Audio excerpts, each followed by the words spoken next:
Salutations à tous, c'est le frère toujours dans l'exaltation par la manifestation de la grâce du peuple de Loba. Et par le Seigneur Malaté Zoulou Lasson, il est permis qu'on puisse recevoir une nouvelle exaltation. Ici, on va lire aujourd'hui dans le livre mystérieux, donc Kalata Dimsi, le code révélé de la Bible authentique. N'a rien à voir avec vos Bibles actuelles classiques remplies d'erreurs et de contradictions. Mais ici, on parle du code révélé de la Bible authentique, donc Bible. Donc ici encore, on va dans d'autres profondeurs, dans d'autres sphères, dans d'autres dimensions. Donc, pour ceux qui n'ont pas Kalata Dimsi, vous pouvez prendre Bible, donc la Bible authentique, Kalata Bali. Et aujourd'hui, on va aller dans le livre d'un puissant patriarche qu'ils ont falsifié son nom, ils ont changé son nom, ils ont changé sa couleur de peau, son histoire, tout ça. Ils l'ont introduit dans la Bible actuelle classique et là-bas, ils l'ont appelé Jacques. Mais son véritable nom, c'est Mounangada et c'était un noir. Oui, car la spiritualité est une question de race. Donc, on voit dans cette époque-ci beaucoup de gens, beaucoup de personnes, lambda, ils vont dormir, ils vont se réveiller et ils vont se donner des titres. Ils vont dire non, que Dieu leur a dit, qu'ils ont rêvé, ils ont eu une telle vision. Dieu leur a dit non, d'aller sauver son peuple, d'aller prêcher la bonne nouvelle, d'aller sauver des âmes, tout ça. Et on va voir la différence entre ceux qui viennent mentir les gens volontairement, parce que eux là, ce sont des menteurs. Parce que ils vont dire Dieu là a parlé ou bien ceci, cela. Mais ce Dieu là vous dit d'aller prêcher, d'aller sauver, et il ne vous dit pas que le Jésus là est faux, n'a jamais existé. Que Jésus n'a jamais existé. Que c'est un personnage, c'est une invention. C'est un personnage fictif. Donc, eux là, ils sont dans l'égarement total, ainsi que ceux qui les suivent. Donc ici, Mounangada va nous révéler comment lui, il a été établi et qui l'a établi. Parce qu'il a été établi, il y avait des témoins. Donc, on va voir à la page 1138 au chapitre 1. Donc le titre, c'est Salutations. Et on va lire à partir du verset 1. On va lire au verset 1. Moi, Mounangada, donc il se présente ici, il parle à la première personne, il dit moi, Mounangada, l'un des initiés élus de Loba. Donc il nous dit ici qu'il est l'un des initiés élus de Loba. Parce qu'il y a plusieurs initiés élus de Loba. Donc, initié élu de Loba, virgule, de Djokisabé et du deuxième. Donc il dit qu'il est l'un des initiés élus de Loba. Donc Loba qui est l'unique vrai et véritable créateur. De Djokisabé et du deuxième. Quoique, à son époque du visible, le deuxième ne s'était pas encore manifesté dans la réalité du visible. C'était le premier-né, donc John qui s'appelle le vrai Christ noir, qui n'a rien à voir avec ce Jésus, ce bourgeois-là. Donc, il nous révèle ici qu'il il est l'un des initiés élus de Loba, de John qui s'appelle, et du deuxième. Je suis moi aussi un apôtre qui fut établi, donc apôtre ici c'est avec A majuscule, qui fut établi par Djokisabé. Donc, il nous révèle ici que lui aussi, il a été établi par Djokisabé. Parce que Djokisabé a établi plusieurs apôtres. Et lui, il fait partie de ceux que Djokisabé a établis. Donc, à son époque du visible, au même moment. Donc, au même moment, Djokisabé a établi plusieurs apôtres. Et il va nous donner le nom de ceux que Djokisabé a établis en même temps que lui. Donc eux là, c'était des témoins oculaires. Mais pourtant d'autres, ils vont dormir, ils vont se réveiller, ils vont dire non, Dieu m'a dit. Et il va nous citer ici, donc 2 points. Dalé, donc Dalé, c'est celui qu'ils ont falsifié son nom, ils l'ont introduit aussi dans la Bible classique, là-bas ils l'ont appelé Kéfa, Petro, Pierre. Donc son véritable nom c'est Dalé, c'était un noir. Donc Moïso, André, le frère de Dalé, Laxabé, donc ils vont l'appeler Jean, Tondier Kabbalah Philippe, Abéa Nathanaël, Djabéa Matthieu, Diwasa Thomas, Motel fils de Toukwa Alphée, Sengalepem, donc Simon les Zélotes, ils vont l'appeler comme ça dans la Bible classique, Ambissaner, Jude, fils de Jacques, non pas moi, donc non pas lui, Mounangada, et Soma, qui vont appeler Judas. Donc il nous révèle ici ceux qui étaient présents, ceux qui étaient établis en même temps que lui, comme apôtre majeur. Donc on va aller maintenant dans le titre, dans notre chapitre thème. Donc, c'est à la page 1142, au chapitre 4. Donc, le titre, c'est l'amour des choses mauvaises du visible. Donc, il nous parle ici, il va nous parler ici de l'amour des choses mauvaises du visible. Parce que s'il y a l'amour des choses mauvaises, il y a l'amour des bonnes choses. Il y a l'amour des bonnes choses comme on a l'enseignement mandaté, on a les enseignements, on a des gîtes, on a des conférences, on a beaucoup de choses qu'on reçoit à cette époque-ci. Donc, ce sont des bonnes choses du visible à notre époque. Donc, manifester l'amour pour cela, c'est bon, c'est selon le verbe.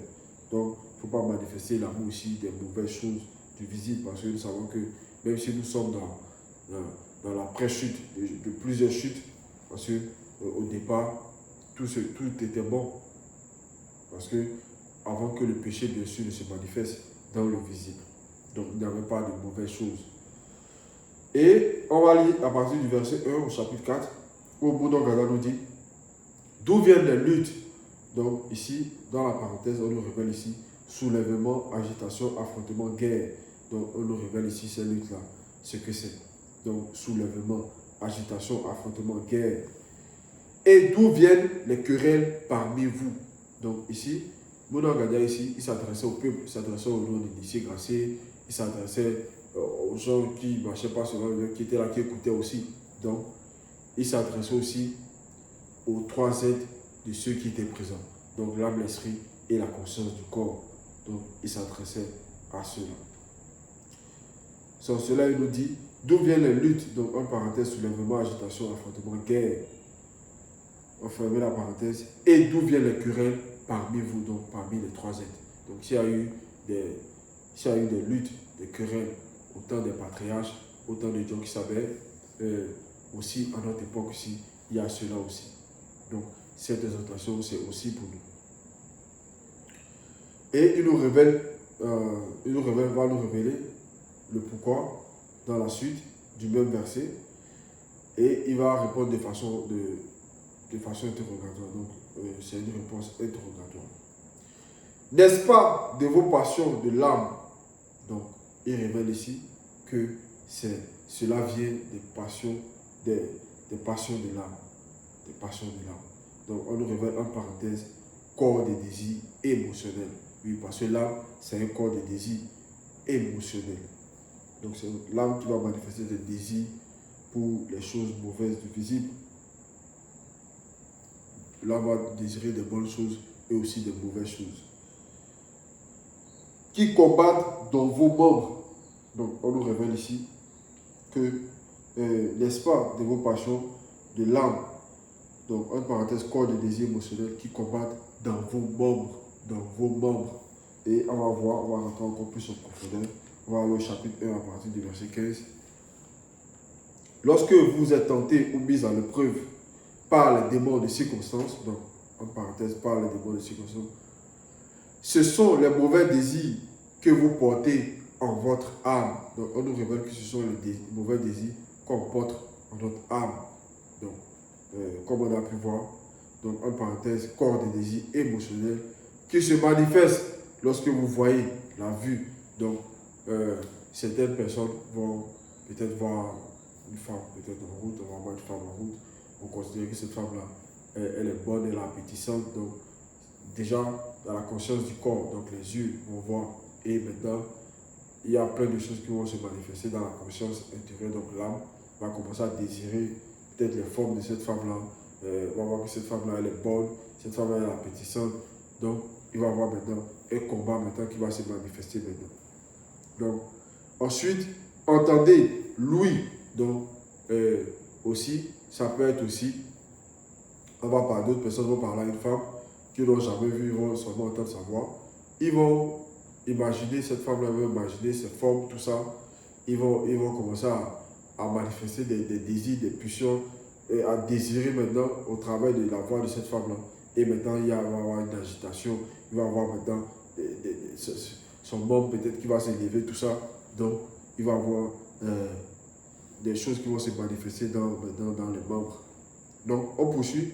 Ressentez la manifestation réelle de l'objet de votre convoitise, alimenté par les démons de circonstances, et si vous êtes attiré et séduit Donc, on le révèle ici intéressé, attiré, captivé, ensorcelé. Parce que la porte a déjà été ouverte. La porte a déjà été ouverte parce que le fait de manifester déjà, tu ouvres une porte. Parce que ce n'est pas selon le verbe, selon la vérité, de déjà désirer peut-être ou même convoiter une femme qui ne nous appartient pas. Donc, lorsqu'on manifeste cela, on ouvre déjà la porte. Pour cela, les démons aussi vont alimenter cela et maintenant, ils vont, les démons des circonstances vont manigancer, vont mettre les circonstances en place pour que cette personne-là maintenant puisse aller maintenant se souiller physiquement. Donc, on retourne dans notre chapitre, verset 2. Vous convoitez et vous ne possédez pas. Donc, vous le regardez ici, nous révèle ici que maintenant, certaines personnes vont convoiter telle femme, la femme de telle personne, ou même vont convoiter peut-être la voiture, ou bien la vie de tel ou tel, et ils ne vont pas pouvoir obtenir cela. Et vous ne possédez pas, vous êtes meurtri et envieux. Donc, en cela, ils vont être meurtris, parce que c'est l'âme ici. L'âme qui est un corps émotionnel, l'âme va être triste, l'âme va être meurtri, l'âme va être dans la tristesse. Donc, meurtri et envieux. Donc, maintenant, il y a aussi l'envie qui va se manifester. Parce que là, on parle de ça. Comme genre, du genre, je vais paraphraser. L'âme de quelqu'un qui est paresseux va tout le temps sans cesse être envieux. Parce qu'il ne va pas vouloir aller travailler ou bien aller manifester ce que tel ou tel a manifesté pour avoir ce que la personne a. Et maintenant, il va être envieux et meurtri. Et vous ne pouvez pas obtenir. Donc, il nous révèle ici que cette personne-là ne peut pas obtenir. On ne peut pas obtenir lorsqu'on est dans cette conscience-là. Vous avez des querelles et des luttes et vous ne possédez pas parce que vous ne demandez pas. Déjà, ici, on nous révèle que le fait de ne pas être soumis, parce que ici déjà, on est déjà dans la désobéissance. Donc là maintenant, lorsqu'on est dans la désobéissance, on marche selon l'homme livré à lui-même. Donc là, on est dans une forme de sorte d'orgueil. Donc ici, on ne va pas demander au verbe de Louba. Parce que maintenant, on est livré à nous-mêmes. On marche selon notre propre conscience. Donc on ne demande pas. Parce qu'on compte sur nous-mêmes. Donc ici, et ensuite, on ne peut pas posséder. C'est en cela qu'il nous dit, et vous ne possédez pas parce que vous ne demandez pas. Donc, on ne va pas posséder tout simplement parce que on marche selon nos propres désirs de l'homme livré à lui-même. Verset 3, vous demandez et vous ne recevez pas parce que vous demandez mal. Donc ici, il y a une autre catégorie aussi ici qui vont demander 7. Mais ils ne vont pas recevoir parce qu'ils vont demander mal. Parce qu'ils vont demander dans d'autres intentions. Ils vont demander dans d'autres intentions parce que d'autres, par exemple, ils vont être en guerre avec telle ou telle personne, mais tel peuple. Et ils vont demander de l'aide, mais eux-mêmes, ils ne sont pas soumis. En quoi maintenant ils vont recevoir de l'aide? Parce que déjà, tu marches déjà dans la désobéissance. C'est comme le peuple dont on voit actuellement dans le visible. Ils sont en train de prier JC, ils sont dans les fausses religions dites révélées, l'islam, le kémétisme. Maintenant, ils vont subir de l'injustice, même dans leur territoire, ils vont mettre 7 ans en prison. Ils vont dire non, que Dieu c'est Dieu qui regarde. Pourtant, nous savons que déjà même le fait de dire Dieu, déjà, c'est déjà dans le Mali. Parce que Dieu même, ça veut dire être supérieur. Un être, c'est toujours une créature. Donc, ils vont adorer des choses qu'ils ne connaissent pas. Ils vont mettre leur foi là-dedans. Et pourtant, il y a la vérité qui est là. On leur présente la vérité, on leur dit voici le créateur, mais c'était pareil au temps aussi des patriarches, des ancêtres non initiés qui adoraient les faux dieux, pourtant qui savaient que l'Oba est au-delà de tout. Donc, sans cela ici, on nous dit, vous convoitez et vous ne possédez pas. Vous êtes... Non, pardon. Verset 3. Vous demandez et vous ne recevez pas parce que vous demandez mal. Donc, déjà, il faut savoir à qui demander et il faut pouvoir bien demander. Donc, ici, il faut demander qu'à Loba. Loba, seul, unique, vrai et véritable créateur. Et il faut demander, on va voir maintenant dans la suite, parce que vous demandez mal dans le but de satisfaire vos passions de l'homme livré à lui-même. Donc, ils vont demander dans un seul but, d'autres vont venir dans le verbe pour être connus, avoir de l'argent, mais d'autres vont venir pour avoir la connaissance et s'enorgueillir, mais d'autres vont venir bref, chacun va venir avec ses intentions. Donc, mais le verbe de Loba connaît toutes choses. Le verbe de Loba, c'est toutes choses. Sans cela ici, on nous dit ici, nous regardons nous dit au verset 3, vous demandez et vous ne recevez pas parce que vous demandez mal dans le but de satisfaire vos passions de l'homme livré à lui-même. Donc, en parenthèse, on nous révèle, alimenté par vos corps de désir et émotionnels. Donc, il y a la conscience de l'âme souillée, contaminée qui est derrière, dans un but. Parce que l'âme les gens vont demander dans le but d'avoir de l'argent, par exemple pour aller voyager, aller coucher des femmes, tout ça.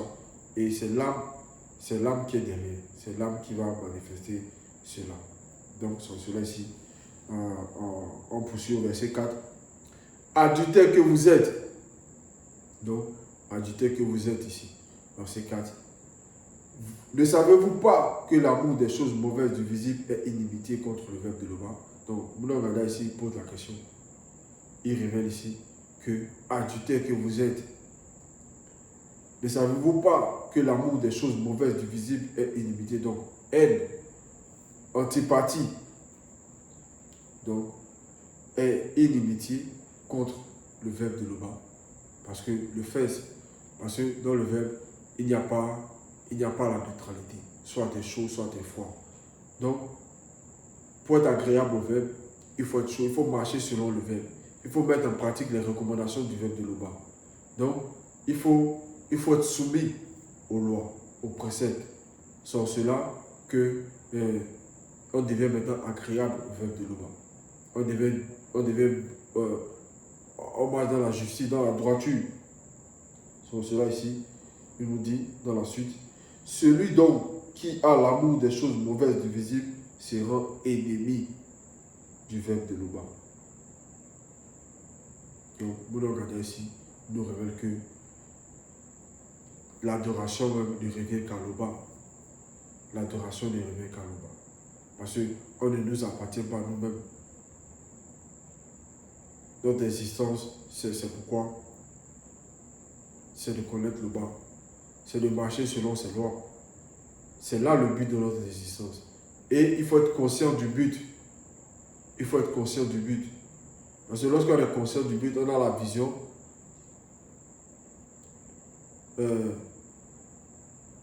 On est protégé par rapport à beaucoup de choses.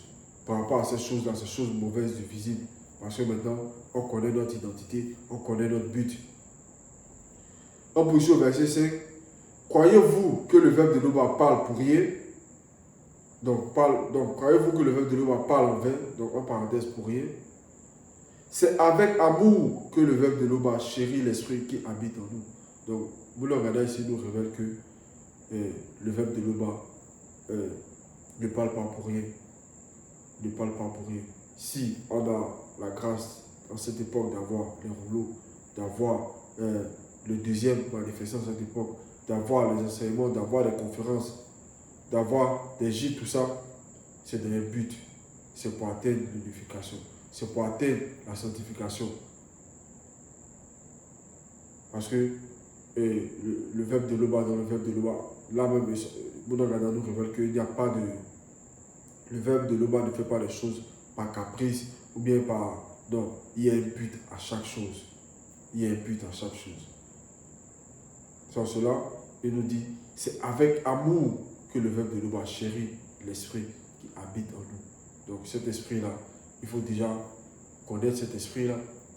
Parce qu'il y a d'autres qui sont là dans le visible, ils ne vont pas savoir que l'homme a un esprit, a une âme, a un corps.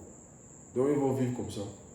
Et pourtant, on nous dit que le verbe de Loba chérit l'esprit qui habite en nous. Parce que déjà, il faut connaître son esprit et aussi, il faut marcher selon l'esprit. Donc lorsque tu mets en pratique les lois, les recommandations du veuve de Loba, tu ne mens pas, tu ne voles pas, tu ne convoites pas la femme d'autrui, tu pas, bref, tu ne fais pas tout ce qui est mauvais, tu marches selon l'esprit. Et le veuve de Loba chérit l'esprit qui habite en nous. Parce que c'est dans l'esprit qu'on va déposer l'intelligence, c'est dans l'esprit qu'on va déposer la loi. Parce qu'au départ, c'était Bouto même, c'est la loi. Et c'est un esprit qui s'est dépouillé pour se manifester dans le visible. On poursuit, verset 6. Il accorde au contraire une grâce plus excellente. C'est pourquoi le veuve de Loba dit dans l'écriture, Moudima Bekok se dit, ah, en horreur les hommes orgueilleux, on peut être sûr qu'ils ne seront pas impunis. Donc, on nous dit ici, au verset 6, que bien au contraire, le veuve de Loba accorde une grâce plus excellente. Et cette grâce-là plus excellente, on a reçu en cette époque, c'est la manifestation du deuxième, c'est les rouleaux, c'est le fait de connaître qui est le créateur de toutes choses. Donc c'est déjà une grâce de savoir cela, de connaître cela. Et ça ne suffit pas. C'est pourquoi le veuve de Loba dit dans l'écriture, Moudima Bekok se dit, ah, en horreur les hommes orgueilleux, virgule. Donc, ça peut être des hommes comme des femmes. On peut être sûr qu'ils ne seront pas impunis. Et on voit cela on va voir aussi par rapport à l'orgueil. Donc, Bouddha te dit par Monmon. Donc, Monmon, c'est celui qui va appeler Salmon dans la Bible, Matthieu 4, mais son véritable nom, c'est Monmon. Et il nous dit au chapitre 10, donc, de Bouddha te dit par Monmon, orientation à l'ouverture de la sagesse, verset 10. Le commencement de l'orgueil de l'homme, c'est s'écarter de la loi du veuve de Loba. Verset 12. Donc, on a lu d'abord verset 11. Donc, c'était le verset 11. Le commencement de l'orgueil de l'homme, c'est s'écarter de la loi du veuve de Loba. Et au verset 12, le commencement de l'orgueil, c'est aussi le péché. Et celui qui y persiste provoque un déluge d'abomination. Donc, on nous révèle ici que le commencement de l'orgueil de l'homme, c'est s'écarter de la loi du veuve de Loba. Donc, lorsque on s'écarte, on marche selon l'homme livré à lui-même, on ne marche pas selon les préceptes et les recommandations du veuve de Loba. Là, maintenant, on s'écarte. Donc, c'est le commencement de l'orgueil. Lorsqu'on s'écarte des lois, des préceptes, des recommandations, c'est manifester l'orgueil. Donc, tous ceux qui ne sont pas soumis au veuve de Loba, ils sont orgueilleux tout simplement. Donc, on nous dit ici, Moudima Bekok se dit, ah, en horreur, les hommes orgueilleux, on peut être sûr qu'ils ne seront pas impunis. Parce que ceux-là qui vont manifester l'orgueil, parce que certaines personnes vont voir d'autres personnes dans le visible. Selon eux, ces gens-là, bon, on va dire comme ça, ils ont réussi financièrement, donc ils ont une grosse maison, une grosse voiture, ils ont des biens, tout cela, mais ce qu'ils ne savent pas, mais pourtant cette personne-là, ils vont être orgueilleux. Ils vont être orgueilleux toute leur existence. Et d'autres personnes qui n'ont pas la connaissance, eux aussi vont envier ces gens. Mais ils ne savent pas que le châtiment, il y aura le châtiment pour ces gens. Verset 7. Soumettez-vous donc au veuve de Loba et résistez spirituellement. Donc, en parenthèse ici, l'influence de Satan, le Moudima Bobé, mauvais esprit. Donc, on nous dit de se soumettre au veuve de Loba. Parce que c'est dans la soumission qu'on a la protection. C'est dans la soumission qu'on peut résister à Satan, le Moudima Bobé, à l'influence de Satan, le Moudima Bobé, comme Éjumé l'a manifesté à son époque aussi difficile. Éjumé, c'est celle qui va appeler Marie dans la Bible, mais son véritable nom, c'est Éjumé, la véritable mère de Dieu qui s'appelle. Donc, dans le visible. Donc, elle était soumise au veuve de Loba. Sans cela, quand le Bouddha Bobé va se présenter de façon, elle va détecter cela. Elle va détecter cette anomalie-là. Parce qu'elle va reconnaître que ces paroles-là qui émanent du jadis sont reflets. Il est déjà orgueilleux. Il est déjà orgueilleux, donc elle va voir l'anomalie. Parce qu'elle est soumise au verbe de l'Oba. Soumettez-vous donc au verbe de l'Oba et résistez spirituellement à l'influence de Satan le Bouddha Bobé, entre parenthèses, mauvais esprit, et entre parenthèses, son influence s'éloignera loin de vous. Il fera loin de vous. Donc c'est dans la soumission. Ce n'est pas comme les chrétiens vont dire non, ils vont faire des nuits de prière, ils vont dire je te lis Satan. Non. Ici, il faut se soumettre. Parce que les gens ne connaissent pas. D'autres personnes vont venir dire donc que Satan n'existe pas. Pourtant, ces personnes qui vont venir dire cela, déjà eux-mêmes, ils sont enflés d'orgueil. Parce que le fait de dire que Satan n'existe pas, c'est être orgueilleux même. On poursuit au verset 8. Approchez-vous spirituellement du verbe de l'Oba et il s'approchera de vous. Donc, sanctification. Donc, la sanctification ici. Il faut se sanctifier. Donc, il faut s'approcher spirituellement. Donc, l'esprit. L'esprit, c'est l'esprit que le verbe de l'Oba chérit. Donc, il faut se soumettre. Il faut marcher selon l'esprit. Il faut mettre en pratique. Il faut marcher selon les lois. Donc, spirituellement ici. Donc, il y a la conscience de l'esprit ici. On s'adresse à la conscience de l'esprit ici. Approchez-vous spirituellement du verbe de l'Oba et il s'approchera de vous. Nettoyez spirituellement vos mains, pécheurs. Donc, il y a aussi la conscience du corps ici. Il y a la conscience du corps aussi. Donc, il faut marcher dans la soumission. Il ne faut pas manifester des choses qui sont contraires même au verbe de l'Oba. Purifiez vos cœurs. En parenthèse, la conscience du cœur. Donc là, il faut se purifier. Et c'est le verbe de l'Oba qui purifie. Ce sont les enseignements, les préceptes, les recommandations qu'on reçoit qui nous purifient lorsque nous sommes soumis. Donc, sur cela, il faut s'approcher spirituellement. Et aussi, il faut se nettoyer. Il faut se nettoyer. Et il faut purifier la conscience du cœur. Homme irrésolu, incertain, hésitant, en suspens. Donc, certains qui sont, on nous regarde ici, certains qui sont irrésolus, parce qu'il y a des hommes qui sont irrésolus. Tantôt il est ici, tantôt il est là. Il faut être résolu. Donc, nous devons être résolus, nous devons être fermes. Aimer l'Oba selon la vérité. Donc, la vérité, c'est avec V majuscule.